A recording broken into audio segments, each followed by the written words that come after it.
Hi, it's Mr. Royston here, And Mrs. Osborne. and today we're going to talk about how to find your pulse, and we're going to talk about why you need to find your pulse, and also a little bit about the heart.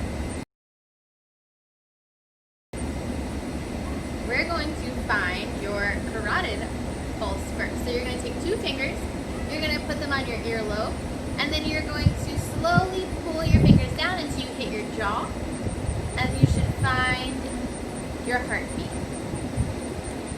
I've got it. All right.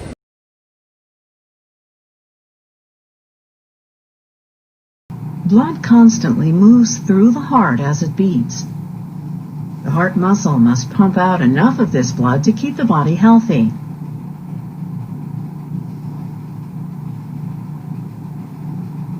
The heart is divided into 2 sides. Each side has 2 chambers and 2 valves. The right side of the heart receives blood from the body and pumps it through the lungs, where the blood receives oxygen. The left side of the heart receives the oxygen-rich blood from the lungs and pumps it throughout the body. The right atrium, right ventricle, left atrium, and left ventricle are chambers that hold blood as it flows through the heart. The atria and ventricles are separated by valves. These act like one-way doors between the upper and lower chambers. Their role is to keep blood moving forward. When your heart beats, valves open to let blood through.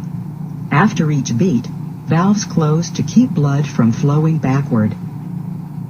A normal valve opens with each heartbeat to let blood into the next chamber. When the beat ends, the valve shuts, keeping the blood from flowing backward.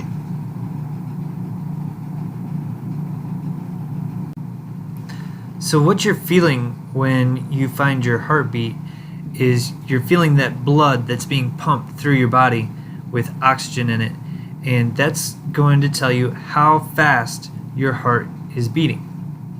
The more you work, the more your body needs oxygen, so the faster your heart's going to have to beat to give your muscles and everything else oxygen.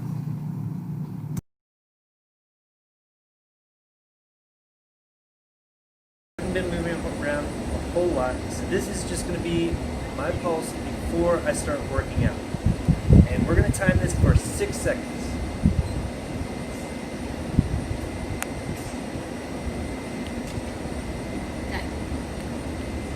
Got 7. So we're going to add a 0 to the end of that because we're finding our heartbeats per minute. And if we do it for 6 seconds, we add a 0, that's because 6 times 10 equals 60. 60 seconds in a minute. So if I just take 7 and add a 0, that's like multiplying by 10. So my resting heart rate right now is 70. So now I'm going to do 30 seconds of jumping jacks, and we're going to see what happens to my heart rate. Are you ready? I'm ready. All Go. right.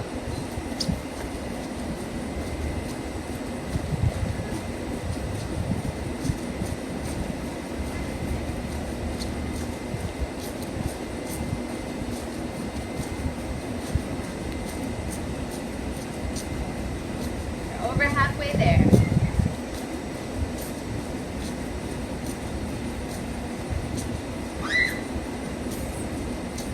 3, 2, 1.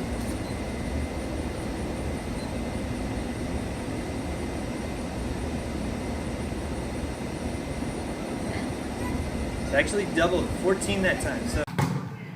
So here's the math if you need to see it so you understand, but just remember, if you add a 0 to the end of the beats in 6 seconds, that is going to be your beats per minute. So 140 beats per minute that time. So for kids, your resting heart rate is it's a big range. Everybody's a little bit different. So yours would be anywhere from like 70 to 70 to 115. 115, and then when you're working out, Your heart rate that you want to achieve is anywhere between 160 and 180. Yeah. So this is a range, but your resting heart rate should fall under about 70 to 115 beats per minute. and your target heart rate, the heart rate you want when you're working out, is actually 150 to 180. So we misspoke there. Props. So JR is going to cool down a little bit. We're going to take his pulse again. What's happening is when your heart is a muscle, and so when we're exercising, we're actually making our muscles stronger. So we're making our heart stronger. Your heart is about the size of your fist, and it sits right in the middle of your chest. Your heart does really important things. It transports all sorts of nutrients through your blood to the rest of your body and back to your heart. It's just your heart beating faster is the way your body responds to exercise. Just like when you work out, you might start sweating, and that's going to cool your body down. That's the reason you sweat. There's actually endorphins released in your brain that makes you feel good after you exercise, because your brain knows that exercise is good for you. So your heart beating faster is just one of the ways that your body reacts to exercise. All right, are we ready? We're ready. Hold on, let me find it. All right. Go.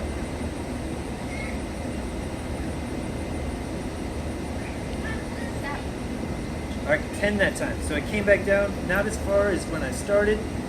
10 would equal 100, so I was at 70, went up to 140, and back down to 100 right now. And the more you exercise, the more fit you are, your heart rate will come down faster from exercise. So your body recovers a little bit better every time you exercise.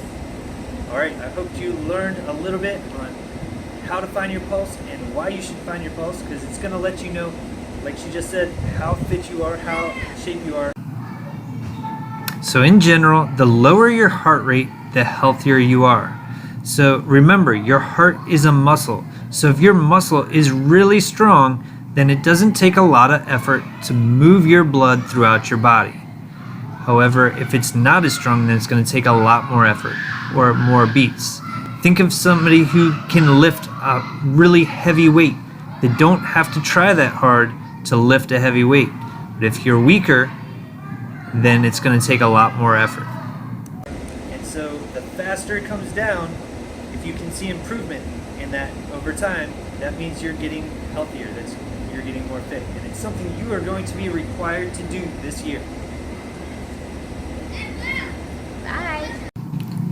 So now it's your turn. You are going to have to do the same thing I just did. The only difference is you are going to do jumping jacks for 1 minute. So what you need to do right now is go to your classwork, click on the heart rate quiz. There's 4 questions, but there's really one question, and then you're going to write down your resting heart rate, your heart rate after doing jumping jacks for 1 minute, and your heart rate after cooling down for a minute following that. So I will have a video attached if you need guidance going along. You don't have to use the video. You can do this on your own and just fill out the quiz. It's up to you. I highly recommend you need a partner to count the time for you. If you have a heart rate monitor of any kind, an Apple Watch, a Fitbit, something that tells you your heart rate, you can use that. But try to find your pulse as well and compare the two and see how close you can get finding your own pulse. But as long as you fill out the quiz, then you're going to get 100. The first question is the only one you could potentially even get wrong, as long as you fill them out. And the last thing that you're going to have to do for this week is go to the virtual classroom. You're going to have to find the virtual classroom and click on the clock. It's going to be spinning around. Those are going to take you to a link to the wake up workouts. So I've been doing wake up workouts, started this past week, and they're posted every morning. You can choose any one that you would like to do. There's 4 from last week, and there'll be more next week, and do at least one. You also need to work out, or not work out, but move for 60 minutes every single day. Mr. Royston, is this a PE requirement? No, it is a life requirement. You should go outside and you should play for 60 minutes every day. I'm not going to monitor whether you guys do that, but that is what you need to do to stay healthy. Like I said, it's a life requirement. If you want to live a long life, if you want to have a healthy body, which leads to a healthy mind and just good spirit, being in a good mood, then you need to just play at your age, just go outside, play soccer, run around, find some way to be active for 60 minutes every single day. That is a minimum requirement. Feel free to play for 2-3 hours, however long that you can. Have fun. Let me know if you have any questions. You can email me or you can message me. And I look forward to seeing how you guys do on this heart rate quiz. Thank you.